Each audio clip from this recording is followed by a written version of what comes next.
Cool, guys.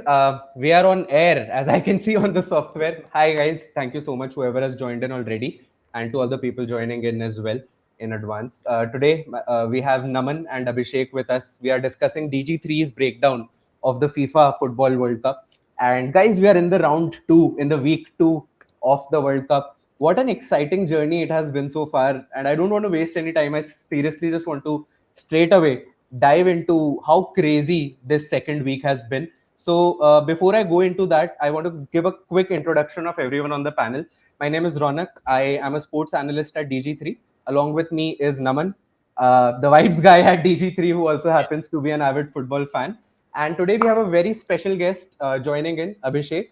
Abhishek is an ex-football player and is also a coach. He has been very deep into the Indian football ecosystem, has some amazing and tremendous stories to share with us today. And we were just talking that how he was watching 2006, 2010, all these World Cups that have happened. I'm sorry if I got the years wrong, but yeah, all the previous World Cups as well. So yeah, guys, thank you so much for tuning in. And without wasting any more time, Abhishek, the first question that I wanted to ask you is, how are you feeling about this World Cup panning out? Like 2 weeks into the tournament, what are your thoughts right now? So it started kind of slow for me, right? I wasn't very keen on watching the 48 team World Cup. But then when you see Spain draw, no, that's when it kind of started for me, right? Because the World Cup is not about football.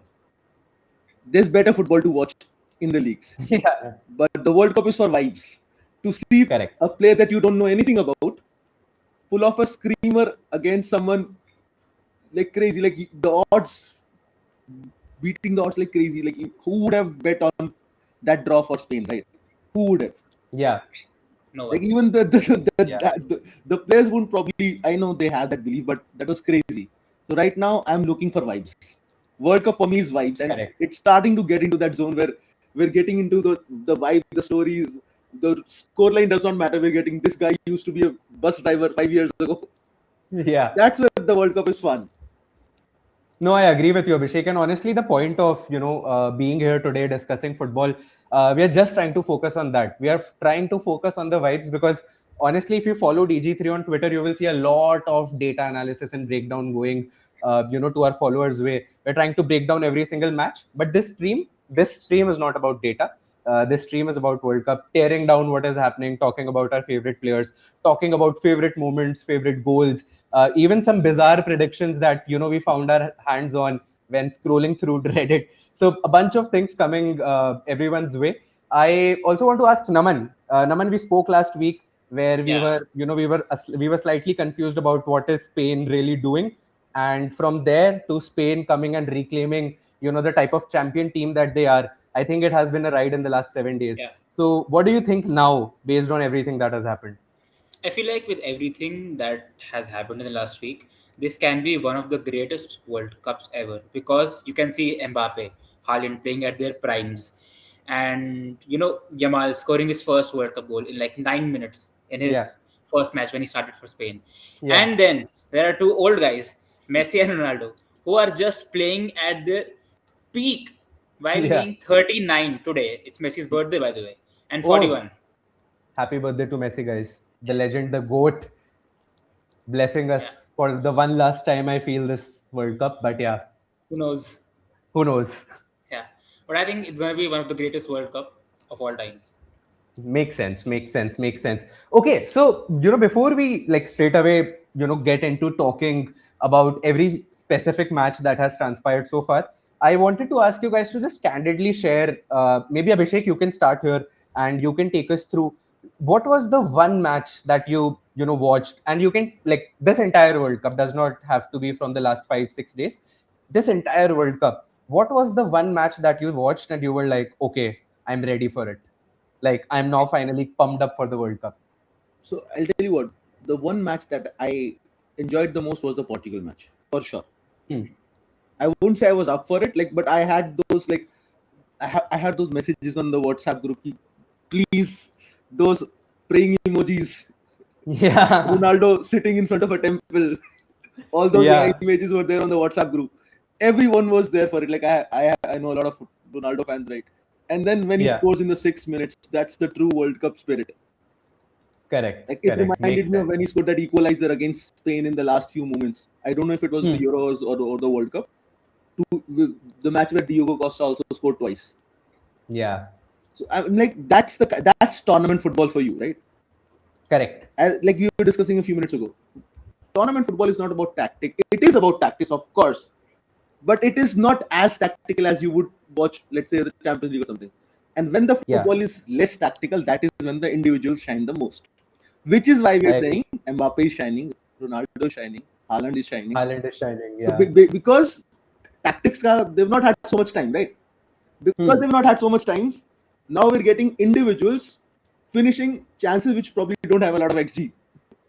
Yeah, yeah, you're right, you're right. But one thing that I've observed, Abhishek, is that the underdog teams, the teams that no one had there on their radar, what they are sort of trying to do is they're trying to draw these games. Like they're not trying to score, they're not trying to create open play chances or forge a line and then try to get the ball into the goalpost. Into the goal. What they are broadly trying to do is to create more set piece opportunities. And what I like, for me, the World Cup started with underdogs doing this. And what I'm observing now is that even the biggest of the biggest teams, like England, for example, yesterday, around the 78th, 79th minute mark, for to me, it just felt like when the momentum started building, even a team with the likes of players like, Jude Bellingham, Harry Kane, Saka, like we're talking about great players, also turned into a set piece team when they were not able to find those opportunities against Ghana. So Exactly. yeah, that's Exactly. what I thought. I'll tell you one thing, right? So there's a small, I'll disagree a little bit here, right? Tournament football is always about that. Oh, If you think about it, Spain was a very good tiki taka team, right? Do you remember the yes, score lines? It was dreadful. it was. You would be lucky if you saw Spain score 3 goals. Yeah, So what I'm you're trying right. to say is France was also like, it was not the World Cup in France. Who was the like pivotal players? Kante, Pogba. Hmm. You would have that one goal, but then you would. And let's take England, right? I'll give you Hmm. one statistical objective truth. Hmm. Tuchel has left out a lot of flair players Yeah, intentionally yeah, yeah. to bring tall players. I'm not saying physical players, I'm saying simply tall players. It's not a coincidence at all. It is by choice that a good coach recognizes what works and he's doing it. May or may not work. Hmm. I put it on ChatGPT. There's a 4 centimeter or 5 centimeter height difference between the last Hmm. Euros and this World Cup for England. Oh wow, that's crazy, That's a man. Like huge that is a difference. crazy statistic. Yeah. So think about it like this: that fullback from Man City, right? Hmm. Tall guy. Who have they Stones. left behind? Cole Palmer, not so Yeah. physical, right? They've left behind Foden, not so physical. They've left behind Watkins, who plays. Alexander Arnold. But yes, Yeah. Arnold is I don't that one I don't understand, right? That one doesn't fit the pattern. But all the other, there's the one pattern that fits is Tuchel said, whoever is tall, bring them in. So Hmm. the starting 11 is a giant. Everyone in the starting 11 in England is a giant. So if they're playing well because they're good players, not because they planned for it. Hmm. Hmm. Hmm. Hmm. Every Hmm. good team that wins the World Cup wins it on a solid defense and lethal finishing. 2 chances, True. 2 goals. 1 chance, 1 goal. That is Hmm. something the smaller teams can never do. Yeah. So what is happening is a smaller team is defending, but the chance looks very wasted. But when the same Yeah. chance lands to Ronaldo, it goes in. When the same chance lands to like Mbappe or Messi, it goes in. So it's not like there's a pattern in what they're doing, and that is what works in tournament football, even in college football. Makes So sense. Makes what sense. Tuchel did is he's the most tactical coach that England have brought. So what he did was Hmm. he saw what works. He took a bold decision, which was a tactical decision, which was to make it more physical, which in turn makes it less technical, Hmm. which in turn makes it more boring and defensive. But then you get moments. I agree. We got a moment, like a crazy moment. For example, Harry Kane missing out a sitter yesterday.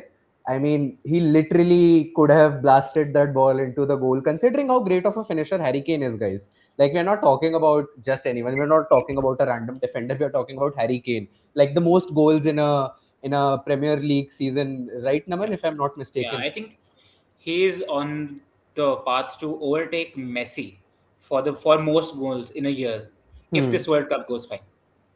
Yeah, looking at it, I'm not so sure. But Yeah, I again, know. I believe if this World Cup, the first 2 weeks, what we have learned is let's not write anyone off. True. We never know. England has a long way to go Sure. from here also.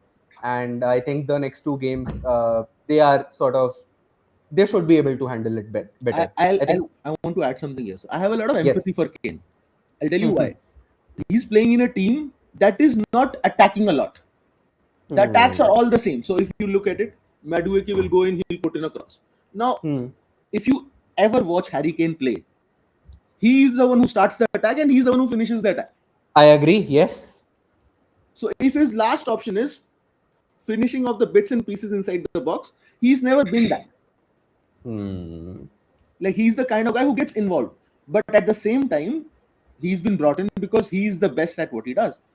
So he's still the best bet. The chance that he missed, you'll always miss those chances because there are 6 players in the box. Ball is kabhi either say it's coming from here, then here. You're in. Those chances are not easy at all. But I one thing I'm agree. sure is what England have done well is all of their attacks look the same.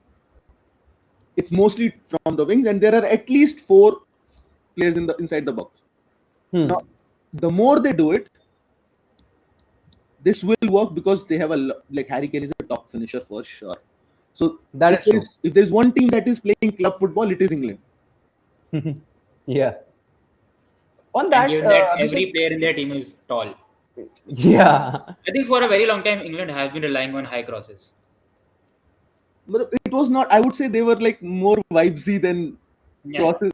Like calling it crosses is like putting a label on something that should not be put on it, right? Yeah, labeled as a cross. I agree because the accuracy was totally off the charts, Right now, when the cross comes in, and there are 4 people negatively. inside the box. So Right now, whenever a cross is coming in, whether it is scored or not, there are 4 England players inside the box. Bellingham is inside the box. The other winger is in the box. Harry Kane is in the box. So that's a pattern. That's Southgate was yeah, like Jude Bellingham FC, Harry Kane FC. yeah. One thing that I want to ask before we move on to like discussing all these games that happened, not starting Saka, like not starting Bukayo Saka and getting in Madueke in the opening lineup. What are your thoughts on that, Abhishek? Do you agree with that? People like my friends who watch football very avidly tell me that Madueke is faster and England needs that, to have like a faster build up towards the opponent's goalpost. What are your thoughts on that? So the coach in me makes sense. It makes sense. Yeah, What does he want? He wants someone to run and put in a cross. correct. Saka is more lethal, sharper, but he's not faster. So what Tuchel is probably thinking is if one guy can put in 3 crosses, one guy can put in 5 crosses, let me bet on 5. Probably. Right. But at the same time, I don't want to watch Madueke at all. Yeah, like I want to I watch never Saka. want to watch that player. I want to watch Saka. Like I because like I play a lot of FIFA. Like that was my starting entry point into football, and like then watching club football, and then now finally watching World Cup and other nation leagues as well. But I remember scoring a lot from Saka. Bro, So I'll the ask you this. bias, Do you really want to watch Madueke play? Ever? Do you ever start the football watching a match and be like, I want to watch Madueke? Ever? I'm pretty sure yeah, if you ask Madueke, he would also say no. I agree to Bro, I've that. I seen agree that to that. guy take the ball, dribble it for a goal kick Yeah, at least once every time I see him. that is so true.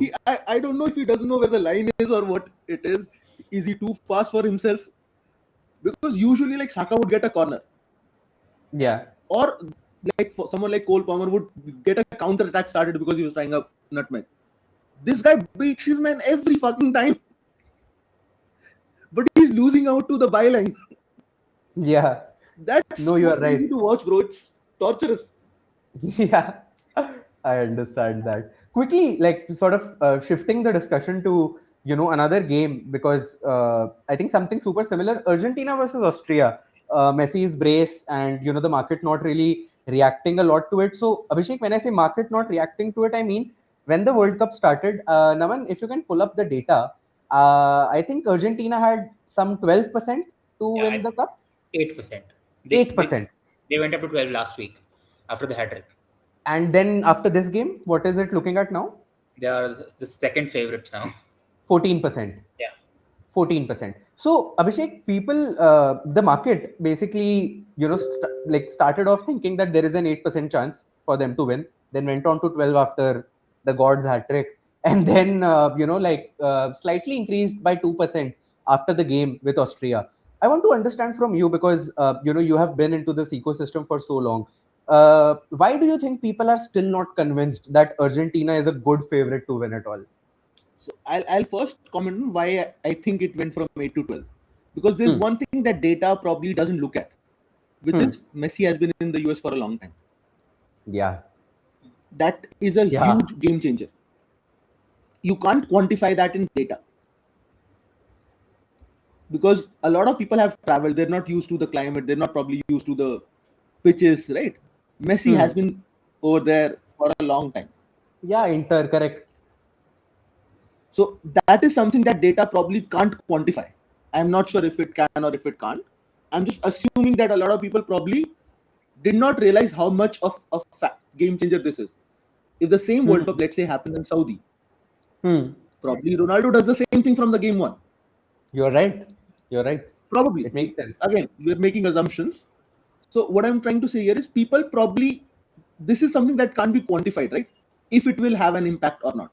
But for someone like Messi, for whom the warm up is him and the ball in the ground, Hmm. because for him defenders are not relevant. Hmm. So because he's been on those pitches for a long, I think that is a huge game changer from an I audience agree. perspective and from the numbers perspective as well. No, it does make sense actually. And remember, like before we started off streaming, I was telling you about like what was the vision and the purpose behind building DG3. Precisely this, Abhishek, because see, you watch a lot of football, you play a lot of football, you teach people how to play football. But for a random fan or for some people, who watch a lot of football, but that is about it. Like they will watch their favorite teams and players playing, and that is probably about it. Probably miss out on details like this one. So that was the attempt to bridge this gap between what information is available and what information is available to the trader.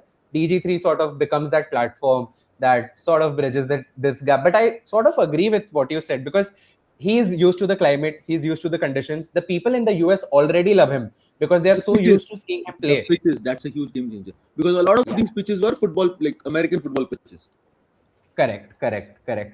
Naman, your thoughts on this? Why do you think the market is a little slow to react on this on these two brilliant victories from Argentina? I think first of all, no one expected Messi to score 5 goals in just 2 matches.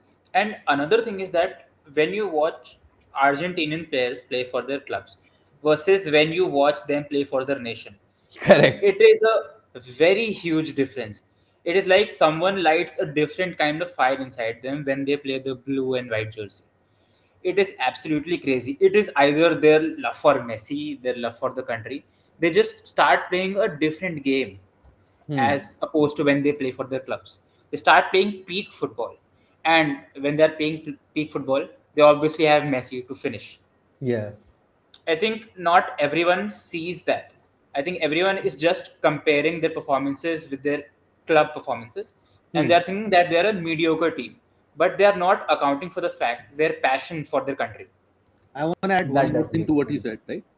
Uh, think about someone like Diego Simeone, right? This Argentine team looks like a Diego Simeone team. Yeah, And now the game is being played on his terms, which is basically you are not allowed to prepare for an entire season.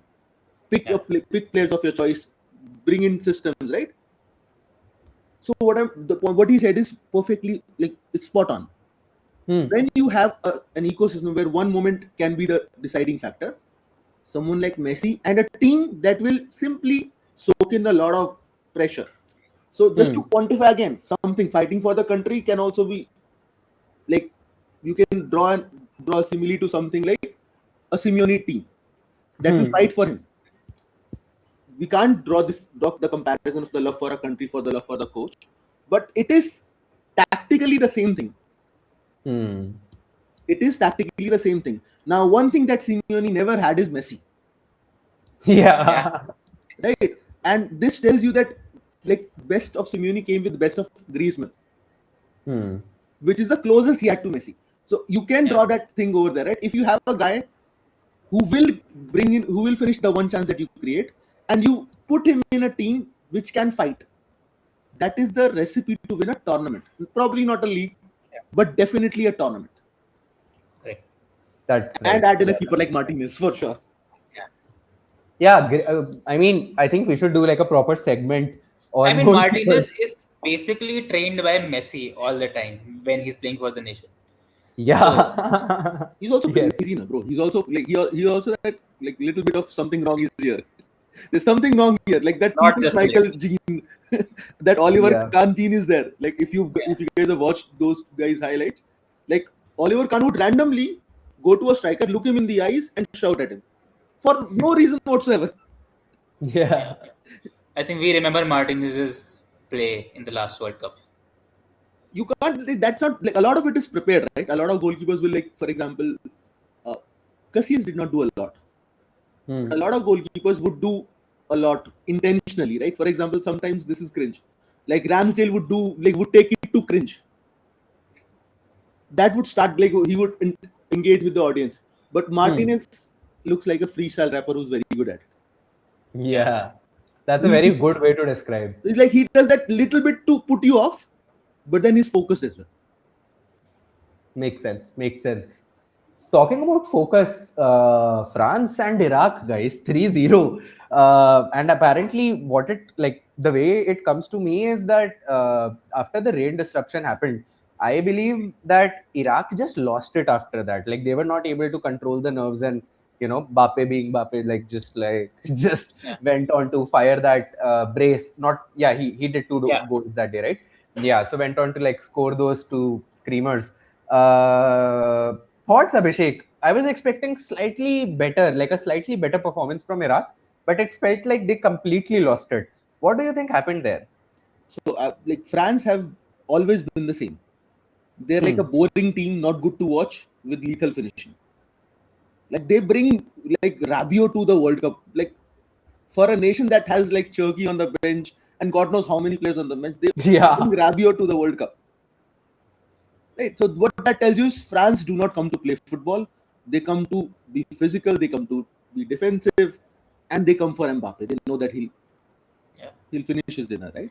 They basically come Hmm. to win. Correct. Yeah, yeah, And broadly, Tuchel yes. has literally taken the same thing. Right. Yeah, for England. Like to a certain level, he's trying to imitate that what Deschamps has done. Yeah. But one thing is he does not have Mbappe. He does Hmm. not have like that ball. If you remember that ball that like Olise played for Mbappe, there's no one Hmm. in England who can play that ball. Yeah. Yeah. Hmm. I mean, he also has Olise, man. Olise is a That very that good ball that winger. Olise played that Mbappe finished in the first game, I think, Yeah. right? Yeah. Do Hmm. you think anyone in England can play that ball? Olise had given Probably four not. balls to Mbappe like that, by the way, in the first match. Correct. So that is like you can be played like this if you have Olise. Shurgi's on the bench, bro. Come on, man. Like Yeah. I first of all, I love Ryan Cherky, and like ever since his World Cup pose got viral, I think my feed has been full of Ryan Cherky images and Ryan Cherky memes. And again, like the one interview that comes to my mind when we talk about Cherky is when Pep sort of defended him in front of the world. I believe he played a few minutes in one game and was not able to score. This was a City game, and a reporter asked that, "Do you think you should be playing Ryan Cherky in the starting 11?" And to which Pep replied that, like the reporter was like, "Aren't there better options for you to play?" To which Pep replied, "I believe Ryan Cherky is one of the best players in this country, and I'm completely sure about what I'm doing when I'm playing him." So yeah, like, and he's not playing, guys. Bro, So it's intense. imagine there's a team who's defended for 100 minutes. It's in the additional extra time, and you see Turkey come on at 102. Bro, what can you do? Like this France team is too good. Game's You were over. saying that It is. rain is not relevant. Yeah, yeah, yeah. They did not flinch, man. Like they did not even flinch with that rain delay. They did not care about it, is what it So they came can to improve eventually. their team from the bench. Yeah. Yeah. I feel like Crazy. France's bench is better than a lot of top 10 teams right now. Yeah, One yeah, thing is that Deschamps is very clear about what he's doing. He's very clear. Like just like from a very logical perspective, nobody in the world would bench Cherki. I don't think Yeah. there's a single doubt in anyone's mind. You would create a space for Cherki if it was club football. yeah. Yeah. You would sacrifice anyone. You would sacrifice to some extent even Olise because he will take more balls at his feet, right? But Correct. the point is, if you want to win, you can't like that tournament thing. Rabiot is needed. They had to bring Kante in like that. There's no. It is proven. It is proven for sure. So And what do you? for France, I Sorry. would say for France, they're just too good. Like again, you can put in a lot of statistics. You can put in a lot of. I can say like, no one can start on a monologue from somewhere, right? Yeah, They're just too good, bro. They're just too good. yeah, Simply put, yeah. they're too fucking good. There's a huge gap in 1 and 2. They might not win it. That's a different thing. But there is no reason, logical reason, or any data to put it. You just hold your hands. They're too fucking good.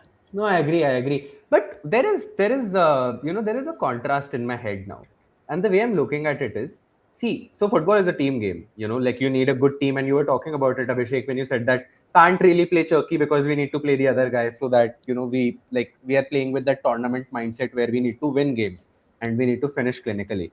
But then on the other side, we have seen dependency on players like Argentina towards Messi, for example. So this basically makes me very curious about, like, is individual impact more important, or is team impact more important, or like what is going on here? If you have Messi, it like the answer simple, isn't it? Like Messi is above all tactics. Like someone like Pep, like who Crazy. wants to count every pass, wants to predict every pass, doesn't touch Messi. Like Messi can Yeah. come at right back, collect the ball, and do whatever he wants, and Pep will keep his mouth shut, Yeah. As he Yeah. should. as he should. Right, and the point is, there's certain players that are beyond tactics, but to bring it to others, right? You need individual brilliance in attack to win tournaments, specifically in attack. We've seen World Cups won with average midfields.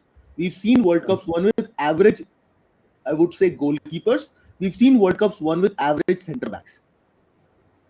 But you've never seen a World Cup won without an elite striker. It is not You're right. possible. Like I think that's 2010, Spain's problem as well, right? Like they don't have a good striker to finish off the plays. I'll give you Yeah. a comparison, right? 2010, David Villa, elite finisher. Yeah. Iniesta, elite finisher.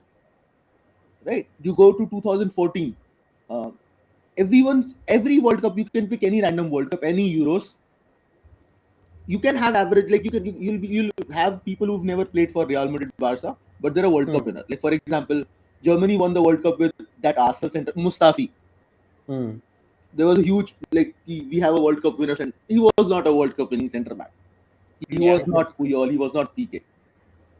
But you've seen those things quite a lot.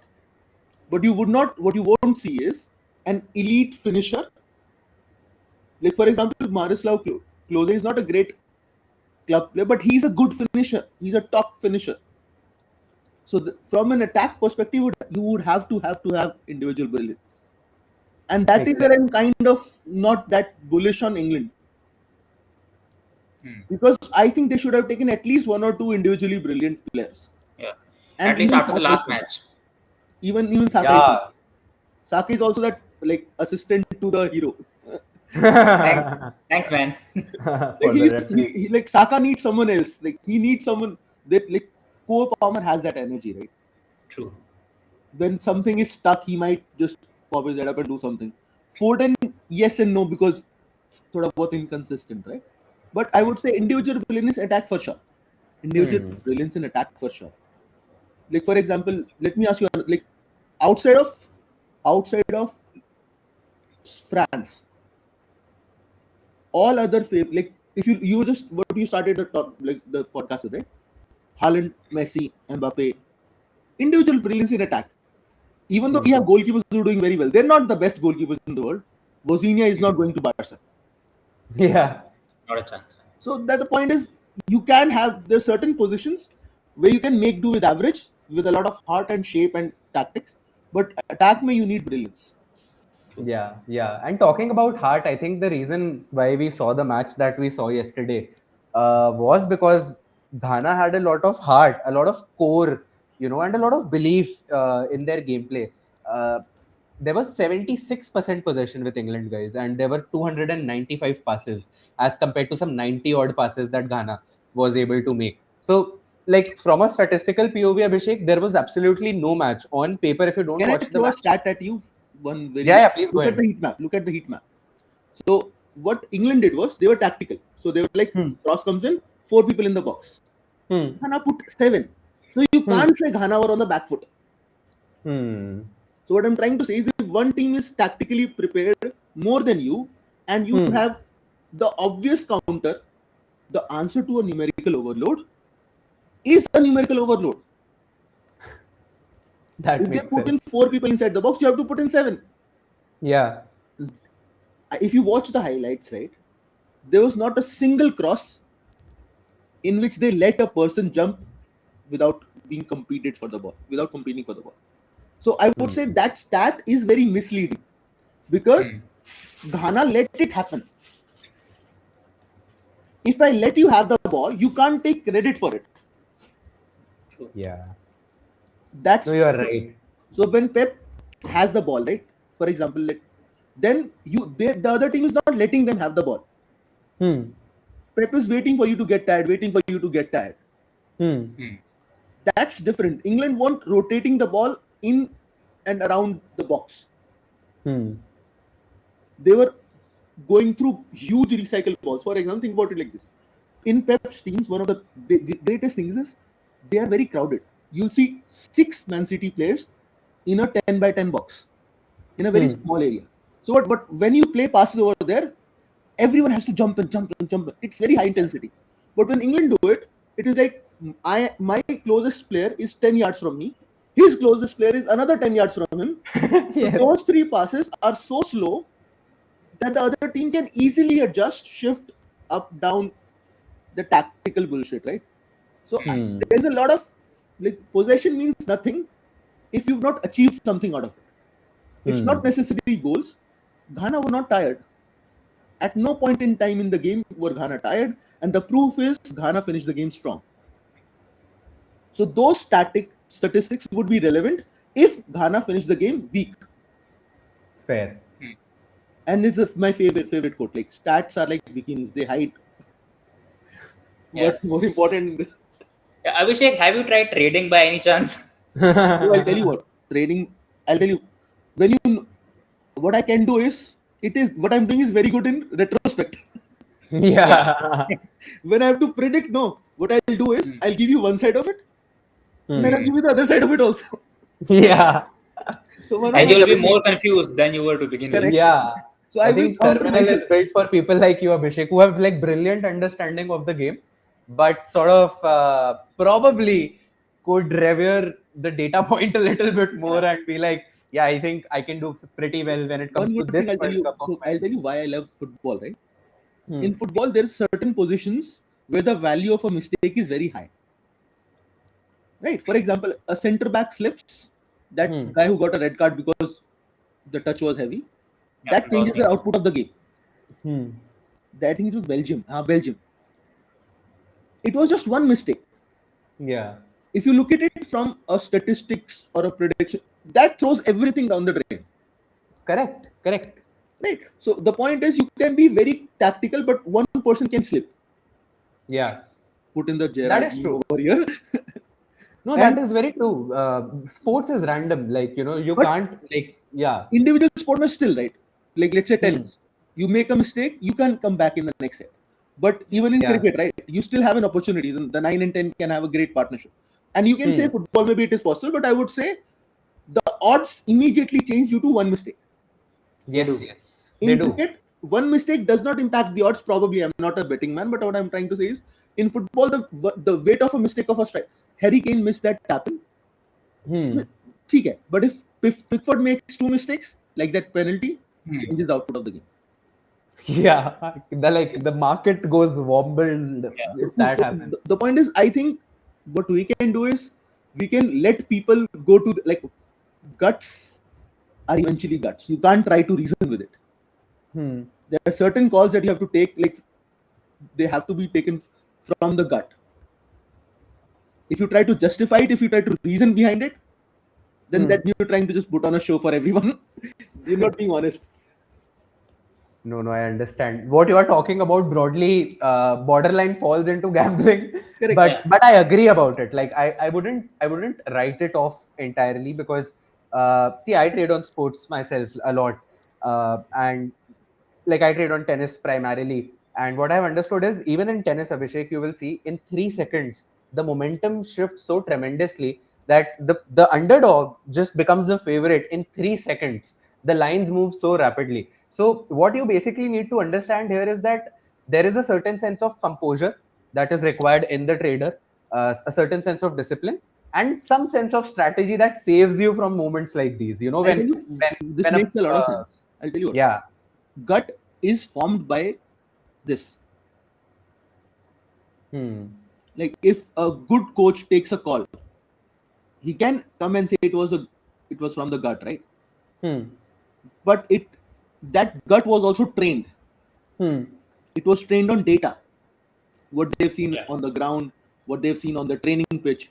So what I meant when I say gut is, what I'm trying to say is football makes certain mistakes have more weight than others. You're right. I agree to that. 100%. 100%. Guys, talking about mistakes, are you all ready to talk about shockers, like the things that we did not anticipate in the last week? I want to quickly talk about Cabo Verde versus Uruguay. 2-2. What a show by, like, again, I'm a fan of Cabo Verde now. So what a great show, such underdog, such dark horse behavior from this team throughout this tournament so far. Naman, your thoughts on, what happened in that match, and like what was your read? What do you think happens from here on? Like where are we looking at when it comes to Cabo Verde and them, transcending through in this tournament? I just want Cabo Verde to reach the knockout stage at least. And there is a very funny image that I once saw. If you see the map of World Cup winners and you make a triangle on the map, Cabo Verde lies right inside that triangle of the World Cup winners, which is completely a gambling statement, but it is a very fun stat. No, I find it funny too. Yes. But I do remember that the free kick from Cabo Verde, the screamer from 35 yards out, was, I think, the best goal in this World Cup. Yeah, Nuno Mendes can score good goals, a good free kick. But that one goal from Cabo Verde was brilliant. Yeah. No, indeed. And again, like, I think the goalkeeping, not just in that first match, but even in the second match, I think Wozniak is justifying the 4 million, 2 million, whatever followers that he got. 15 million followers. 15? Yeah. So he has more followers than Bruno Fernandes now then. Yeah, that's a stat, guys. I guess he has more followers than Bruno Fernandes. I think Wozniak is a fan favorite now. Yeah, your thoughts, Abhishek. What do you think? Where does Cabo Verde go in this tournament from here? The tournament story, but again, I am unfortunately not able to be excited for them because I don't see how they score goals. Like you were saying, the moment they play against any team that can convert, and again, I am enjoying it as I watch it, right? Because mistakes can happen, but you've got to score goals. And I don't see them create anything. If they had like one guy, like a random guy that they would have taken from Aston Villa or something, finisher, right? Had they gotten one finisher that they would have grabbed from the top 5 leagues, I think I would have been on the edge of my seats for every second because I was like, ab kuch hoga. That one finisher is lacking. I agree. Yeah. I think we were talking literally just about this. You need one person to lead the attack. At least one. Otherwise, France it will has not happen. France has you just need one. You just need one. They might not win, but they'll give us a great tournament. But I'll tell you what. So one thing about goalkeeping is the biggest quality a goalkeeper needs is bravery, because that is not statistical. Comes from here. The second thing is they need to be very calm. So if you want to watch something, there is a penalty shootout between Spain and Italy, I think it is Euros. Hmm. Iker Casillas versus Gianluigi Buffon. Hmm. And both of them, like Buffon is still thoda expressions. Iker Casillas saves a penalty in front of Spain fans, walks off, comes back, saves another penalty, wins the penalty shootout, and starts crying. The point is, he went from no expressions To extremes. to tears, not one or two, full on tears. Hmm.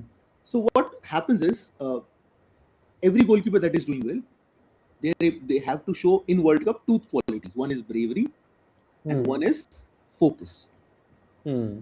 calmness, composure. Now, if a team is defending for 90 minutes, it is very easy to be that. But I want to point out here, for teams like France, for teams like Brazil, Alisson made a great save out of nowhere, and that gets put under the carpet. I know I'm not going from Cabo Verde to, but the point I'm trying to make is, Yeah. they're doing well because they have one thing to do, and they're putting their life on it. And that is fun to watch because the other team now has to, the way Cabo Verde probably loses along the, someone starts recognizes they're sitting back, long range, second ball, long range, second ball. Eventually there are ways to get that sorted. Uruguay, like वो कहते हैं, knife falls on butter, butter falls on knife. They were like, That's a fair way to Muslera say did not it. have the greatest game. Yeah. Free kick could have been saved. That, like, he did not have to come out. He should have at least given himself a chance. Yeah. But that was the difference a goalkeeper can make, right? So, but again, at the same time, he has to. While I say that Wazir is doing very well, it is a crazy statement. Alisson is probably doing the same, because you might only have to make one save. I take you back to 2010 World Cup. Iker Casillas makes a 1v1 save versus Robin in the additional extra time before Iniesta scores. So you can't say that goal won the World Cup, because I think that save won the World Cup. True. Because Robin is not some itty bitty finisher, right? He's probably one of the greatest at what he does. And the save was not easy either. And like even that guy from Congo, that goalkeeper, what a game he had. Crazy. Like, I couldn't have believed my eyes. Like, some of the shots that he stopped, like where did that come from? He was literally like diving like a dolphin in front of the goalpost. I'll tell you about focus now. I just said there, I'll give you this. So they made 3 changes at 71 minutes, 2 or 3 changes, and then they conceded at 76. So the point was, the people who were inside the game, even though they were tired, they were focused. And I am not sure how many changes Cabo Verde are making, but they're either probably preparing for it, or they're not making those changes, because it is very difficult to come into such a high intensity game and like move just in like that. So if you're a defensive team, it is always a don't make a change on corner. So that is one thing I wanted to talk about Cabo Verde. There are obvious flaws, and let's not be like storytellers about it. This story will be always very good. It's a good game to watch, but no, I think that is where, you know, you sort of extract the real essence out of the public sentiment, because public sentiment is purely emotional, Abhishek. They're like, oh, crazy Wozinia, what a goalkeeper, and they will be like, yeah, man, Cabo is the next dark horse of this tournament. But no, it's not. And yeah, like Naman also said, I just want them to see in the knockouts. See them through in the knockouts once, and I think for I'll tell them, you what, having said that, knockout में nerves होता है. You have nerves. England are not very lethal. I'm not sure who they'll face, but what I'm trying to say is there's a lot of good teams.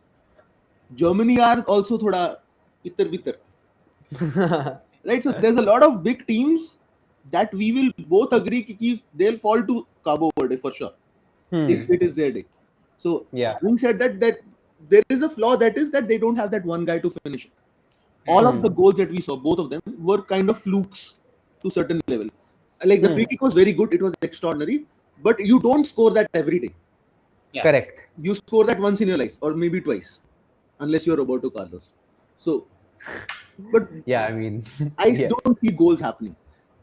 That's the biggest. That's why I'm not able to get excited. If there was one guy, then I would probably be like, let's get them to the knockouts. Yeah. No, fair. Quickly want to, like, because you mentioned Roberto Carlos, a super special player, just wanted to transition briefly to the special moments that have happened in this World Cup, guys. And want to just quickly get your thoughts on Messi breaking the world record of the most number of goals scored in a World Cup. He surpassed, I think, Miroslav Klose Yeah, for the record. Mbappe also close it. close it. And Mbappe is also like right behind, following the footsteps. So, two questions to both Abhishek and Naman. Naman, maybe you can take this one first. First question: who do you think is going to be the top scorer of this tournament without the bias? And without the bias, man. And Hmm. second is: do you think Mbappe? No, I think both my questions are actually one. Who do you think is going to be the top scorer for this I feel tournament? like beside my bias, it is still going to be Messi. Okay. But Mbappe, I think it's a very close call between Mbappe and Messi. Either Hmm. one of them could be the top goal scorer, and I won't be surprised either ways. Hmm. I will be surprised if Haaland is the top goal I scorer. wanted to ask Abhishek about that, like, because you were mentioning the other two. Abhishek, what do you think about Haaland being that dark horse that comes and like gets away with the golden foot, Golden right? boot. Golden boot. So this is where I'm also brushing up my football data, guys, knowledge. But yes, what do you think, Abhishek, about So, Haaland getting the golden boot? bro, top scorer ki prediction is not relevant. I'll tell you why. Hmm. The team goes out in the round of 16. One guy Yeah, has three extra matches, you are right. so I it is take that. mostly linked to the rest of your team. Yeah, I The take that. likelihood of Norway going to the final is yeah. much lesser compared to France. So you should not be betting on Haaland to be the top scorer. Hmm. But But do at you the think Messi will continue his form in the way he has been playing? Do you think we will see more performances from Messi where he's scoring a brace, scoring a hat trick, driving the game towards the attack? Like, do you think all those things are going to happen? I'll tell you, I'll kind of, because we're talking about the top scorers, right? Thoda sa I'll take a pivot, right? So in Hmm. cricket, records get broken every time, right? Hmm. Because now T20s come, the one day all the records are getting broken, right? Correct. Now you can't say that VVS Lakshman was an inferior batsman because his stats are low. And again, Yes. correct. Similarly, Miroslav Klose scored 14 goals over a period of multiple World Cups when, like, Spain were winning 1-0, 1-0, 1-0, 1-0, Hmm. right? So there were so many penalty shootouts, you can't, like, almost every game was going to the penalty shootouts. So Hmm.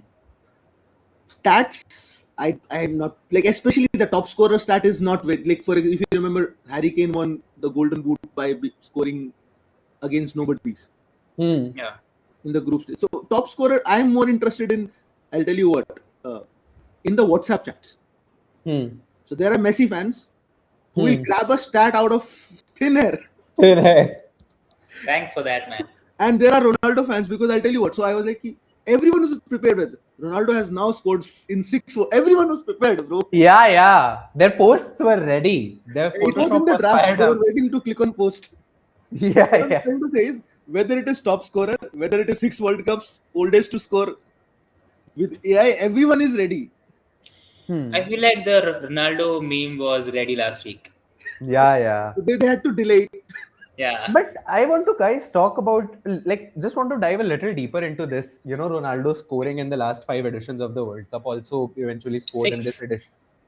That's Now the six, now six, Now six. last five, now 6 editions of the Yeah. World Cup. And like, as soon as the final whistle was blown, goes to the cameraman, stares directly into the camera, and and screams, "I'm back." Now the question is, first, do you think the internet got to Ronaldo? Because him not scoring in one game is, I believe, is sort of all right, because he's also a player at the end of the day, and you can have a bad day. And second, him getting affected to a point where he is now proving it back to the world. Do you think it is No, better for I Portugal have or a worse very for good answer. Portugal? I have a very Yeah, good answer. go for it. So Ronaldo, how you guys must know Ronaldo fanboys, right? Yeah, We of do. course. They go to the We do. gym, like half of the janta is Ronaldo, Virat Kohli gym. Yeah, Yeah. yeah. The Ronaldo fans are so fucking confident because they follow Ronaldo that they have so much self-belief that they will never fail.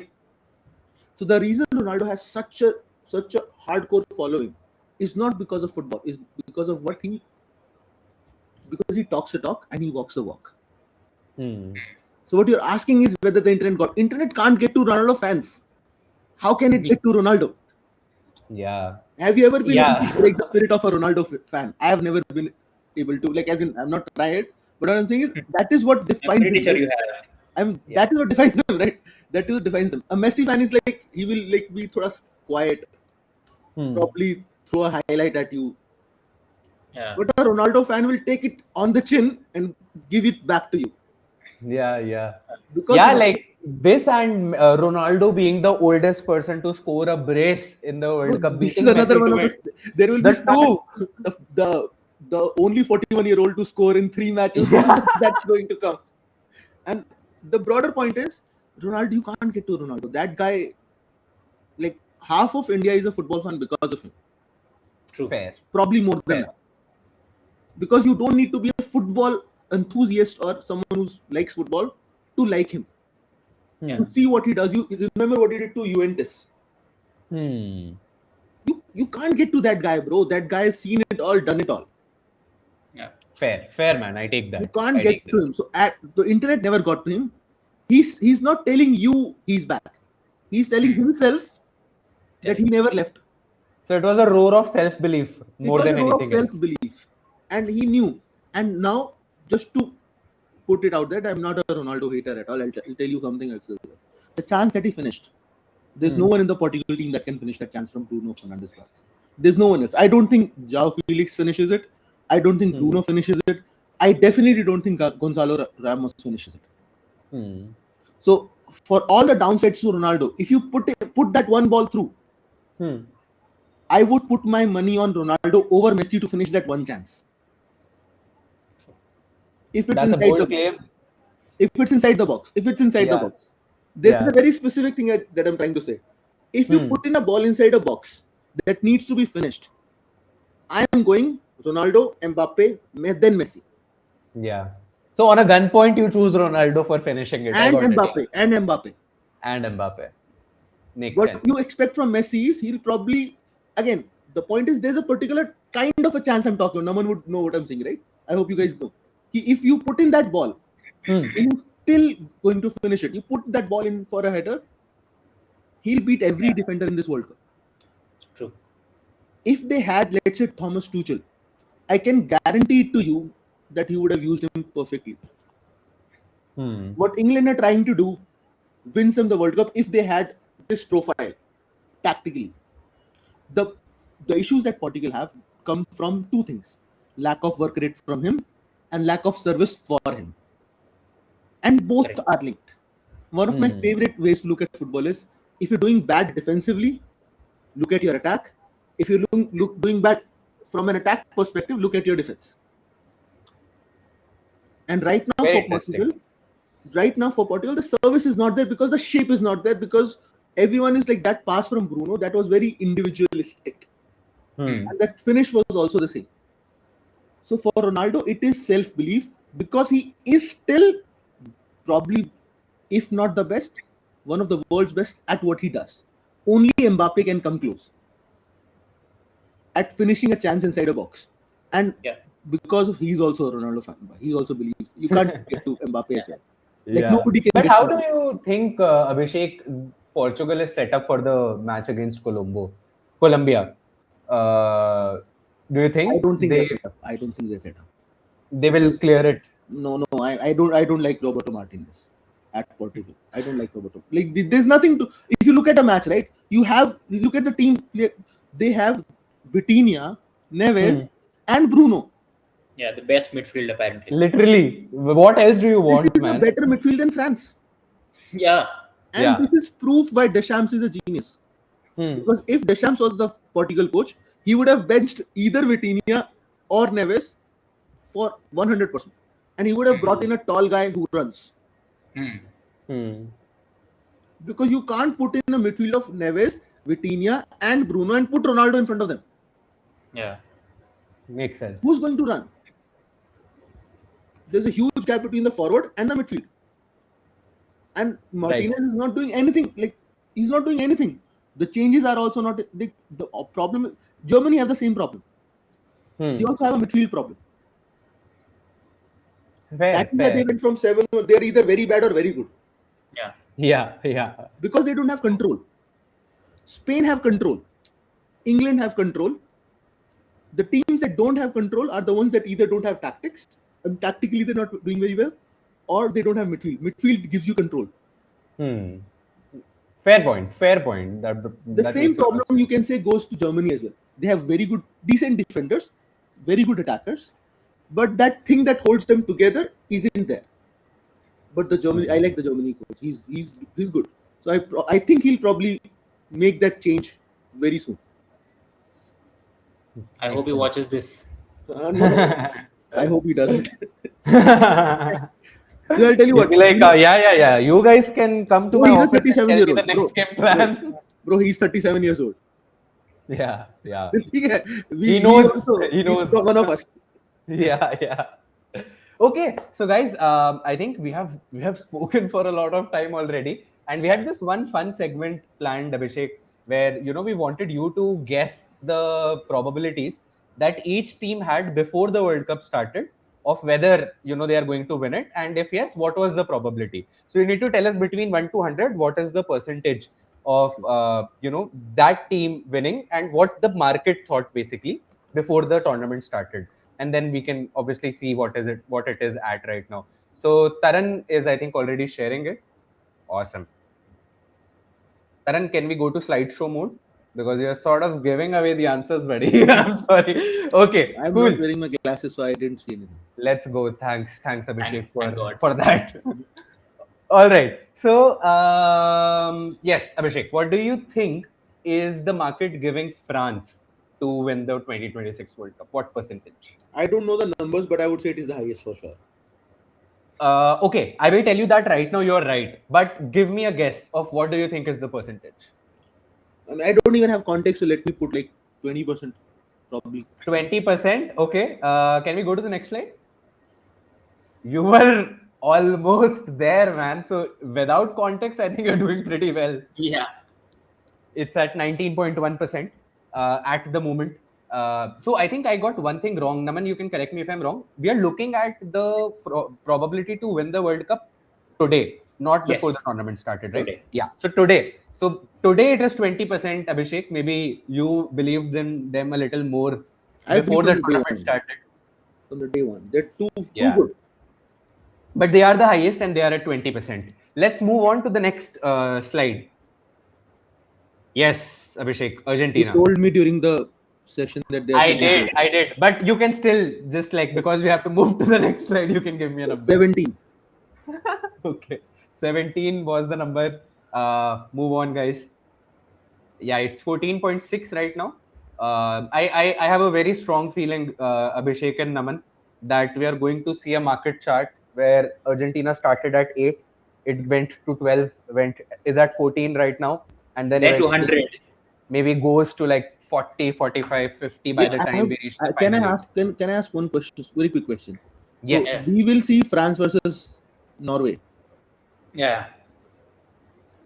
I think so too.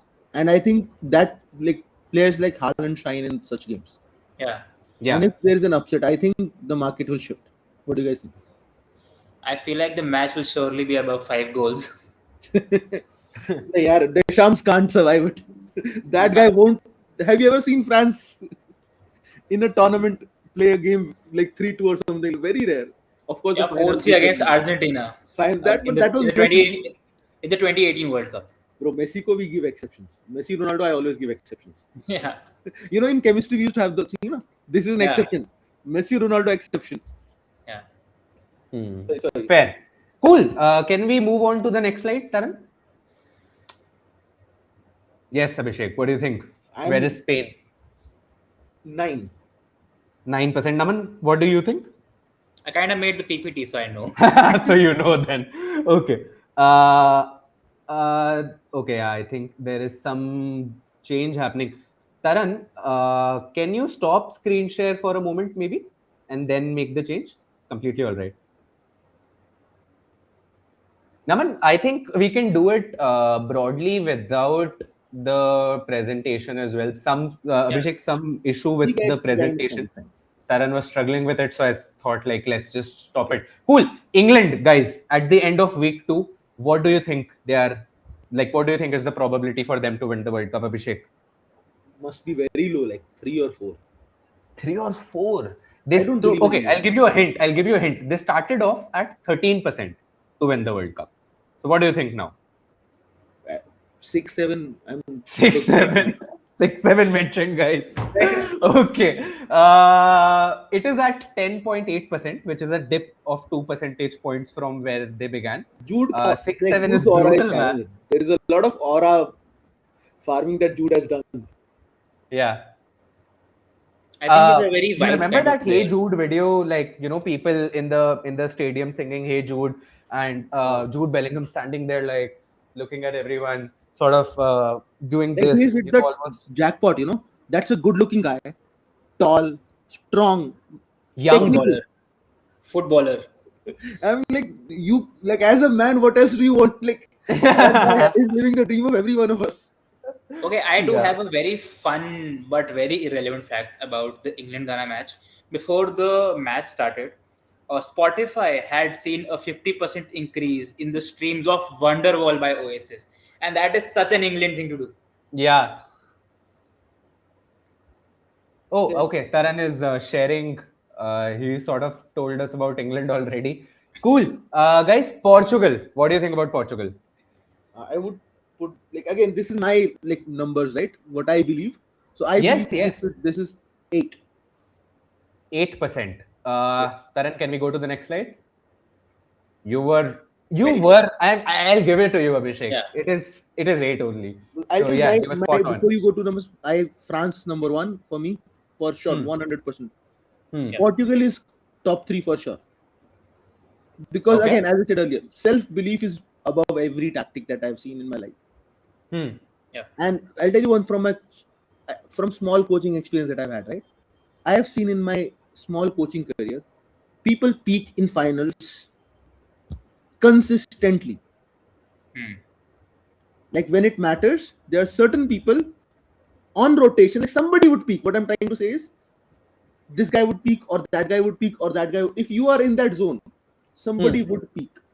Hmm. What I saw in the last game, Bruno putting in that ball, right? And that cross coming in for Ronaldo. If that's a trend that I can bet on, I would say this is the moment where tactics become irrelevant Hmm. and Vitinha scores a banger from 30 yards.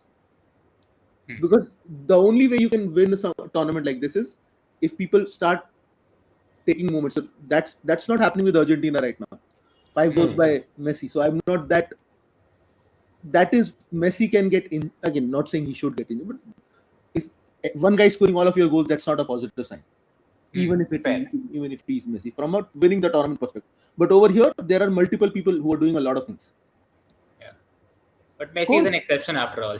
I Again, mean, at the always- end of the day, always, Messi always. is Messi, guys. Ankara Messi for the win. Guys, we do one last prediction, and then I take predictions of who is winning the World Cup, top 4 from you both, and then we call it a day. But Germany, Abhishek, what do you think? 5. Okay, 5 is the call. Taran, next slide.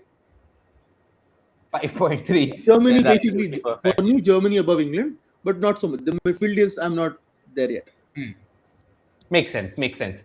One small thing that I wanted to mention, like how you mentioned at the start of this small segment, Abhishek, that you're not really following it a lot and you don't really have an idea about how the markets are looking like. Even though you got like 3 out of 5 on point, that's again wanted to plug DG3 here and take a minute and just talk about it. So we built DG3 again specifically for this reason because we have seen people trading like insane amounts of money, Abhishek. If I give you an idea, there is $70 million of volume that has happened on the France market. Whether or not France will win the World Cup. So yes and no. People have traded $70 million on that one market, and these numbers just go bonkers. As we progress, more than like if I look at it, yeah, it's like 700-800 million dollars. Independently getting just traded on this World Cup. So that is the reason why we've built DG3. the idea was always to empower people who are already trading on poly market to sort of get better at it. And for people who cannot go to 20 news websites, cannot try to find the right trading technique to maximize their expected value and profit, basically terminal solves for all of it. So considering that you mentioned that you did not have a lot of idea about the numbers, I would highly urge you to check it out once, and maybe we do one more stream, and then we'll see where has that understanding and how DG3 sort of helped you to arrive at that data I'll tell bag. you one conclusion that I've drawn from it. Yeah. I am on track. So usually, most of the people, most of the times are right. Yeah. And I am with most of the people, most of the times. Except there is one exception, which is basically I'm not betting on England. Yeah. Because I don't feel they have that finisher. They have Kane, but they're not playing for Kane. Yeah. So that is one, you can say, call, probably a gut call, but it comes from one of my assessments. One of observation that comes from what I've seen. So the fact that I'm with most of the people, most of them, I'm fine with it.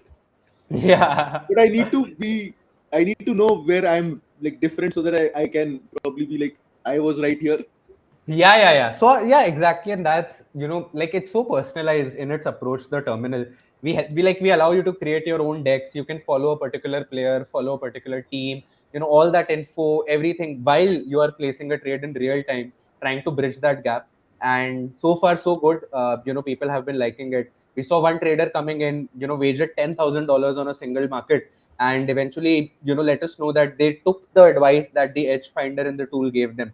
So yeah, guys, to everyone who is watching and to everyone who does watch it eventually, would urge you to sign up to DG3. We have some 50 alpha seats that are available to take, and after that it becomes a paid endeavor. So we allow you all to take advantage of DG3 for free for the first month. And yeah, that was about the segment where we were predicting what happened and what it looks like. Now, guys, as we come to the end of this stream, just one final thing that I'm left to ask you both. Abhishek, your final four. I think you have sort of mentioned it, but your final four who make it to the semis, and Naman, your final four who make it to the semis. So Abhishek, you go first. I think I'll have to see the bracket, because if I say 4 teams that are in the same bracket, Yeah, well, I'm that like an will be a idiot. little. You do need to see the bracket. Let me see if I can pull it up right now. 1 second. But this, I think Naman would also agree, right? France is Yeah. the favorite for sure. France is the favorite for sure. Easy. And it's crazy that the fact that the reason I believe in them is Rabiot. I think I can just give my picks without seeing the bracket, because I don't remember the bracket, but I just want to put it out there. It's Argentina and France, obviously. Earlier, I had England, but not anymore after the match with Ghana. So my third pick is Spain, because they're obviously a very good team. And my fourth pick is just for the vibes, Cabo Verde. Nice. Semi-final. Yeah. Man, that's bold. Abhishek, I'll tell you. You tell me the names of the teams, and I'll tell you if they are in the same group or not. Sure. France, I would say France number 1 for sure. Okay. I would say Spain number 2. Okay, not in the same group as yet. I would say Argentina number 3. Okay. And fourth, I would pick a dark horse or someone. Yeah, I was about to ask you to pick a dark horse. Yeah. Let me pick Norway. Norway, actually not really that big of a dark horse if you think about it, because the team is playing really, really well. I'll tell you, I've but just then- picked. Do you know what I've just done? I've picked my favorite players.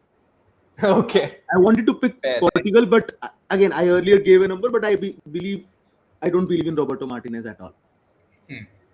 If they were winning, he would probably make a substitution that would make them lose. So I am for sure not on his side. But one thing I know is I back Haaland to be a very good player. Mbappe, Turkey, and the whole bandwagon. Lamine Yamal has that aura. So I was like one of those, and that's how I picked my top 4. Perfect. Okay, my top 4 being a football, I would say amateur at the moment, would be Spain, France. Again, I'm sort of aligned with that. I had, by the way, Abhishek, I had England back in the day. I was like, yeah, England should make it to the semis. But now, Great like team. after this conversation and the last Bro, match that they played, let me put this out there, right? I have just this one thing, that the pattern that I know, and Harry, unless there's one thing that would make me put England in number two, hmm, if they start playing it to Harry's feet. hmm. They can't keep crossing and They expect need to stop airballing it, basically. too many crosses. If they start putting it to his feet, I will immediately put them up to number two, Got it, got it. I because think for me, it would he's the be best player, right? yeah, 100%, man. That there is no doubt in that for sure. Like Harry is definitely their magnum opus Have you at the seen moment. how good he is at Bayern, bro? He's Yeah, yeah. Crazy, crazy, crazy. So yeah, I was saying France, Spain, Argentina again for the vibes, because honestly, with such little context, the only few players that I remember, growing up are Messi, Ronaldo, all these guys. So obviously Messi, and I think whatever. I saw that flair in their games also so far. So I would really put them up top in the ranking. And the last, I would actually like to take Abhishek's pick here, Norway, because I saw the match between Norway and Senegal as well. And Norway and Senegal, There's I'm right. something there. You don't. There's something there with Norway, right? They're scoring Yeah, over like there I and they're just don't know, competing over man. there. Like, yeah, there is something. Even like the intensity. I saw this reel, a short clip about how Haaland trains to get fast, and he's basically running up top a hill. And I was like, and then you see that meme where like he's standing like this, and there are players. So the caption saying that, what do you do when there is a So bull Mbappe from scores Norway chasing 3 goals you? on Norway, and we look like idiots. Yeah. If I see a Haaland running at me, I would move. Yeah, like a Viking Yeah, coming to like let take him you down, pass. man. Let him pass, man. He has Yeah. to be somewhere at the back of the net. Correct, correct. So yeah, I have a strong conviction. I think Norway will basically give us a few more good games. So yeah, I think I'll take these four. Yeah. And But that with Haaland, yes, Aman. I think I'd like to take a moment to thank the person who had Haaland install Snapchat. Haaland with Okay. his Haaland posts such funny photos on Snapchat, which are a hit on Twitter and Instagram. They're just so funny. Nice. I will have to look it up. By the way, what he just said, like Cole Palmer, Haaland, these guys are a breath of fresh air. You finally Yeah. get to see footballers speaking like human beings. I was tired of the motivating stuff that I was listening to. I don't want Yeah. to hear you say what or something crazy, bro. Yeah. You're right. I mean, that is how you relate with them, right? Like they are also people, they are also human beings. They're great at what they do, and we I we never heard recognize Messi that. speak because he never spoke English. Yeah. And Ronaldo would do Messi. things like this and Yeah. God knows what not. So when Messi was visiting India, my friend basically was, in the crew that was shooting the entire event, specifically at Taj where he was staying. And so Messi signed his camera, by the way. So there is a reel that got popular. A guy got his camera signed. That's a friend of mine from school. Shout out to Kushagra. So yeah, for to get that camera signed, by the way, guys, he had to memorize like two lines in Spanish. Yeah. He speaks Spanish, right? He speaks Yeah, Spanish. so two lines in Spanish, and he said it immaculately well. Eventually, got that camera signed. But yeah, like I agree, man. Like we probably can never relate with Messi as hard as we can relate with a Haaland. I feel. I feel like players who are not just about motivation and achieving stuff are very fun players to be around. That is what I believe. Because I have seen an interview of Cole Palmer, and the interviewer is just like asking the motivational questions. What was going on in your mind when you were at the penalty spot? And he's like, chips. That's a funny thing to think at the penalty spot. Yeah, crazy, crazy, cool. Any parting thoughts? Any bold prediction, Abhishek, that you want to make before we close this?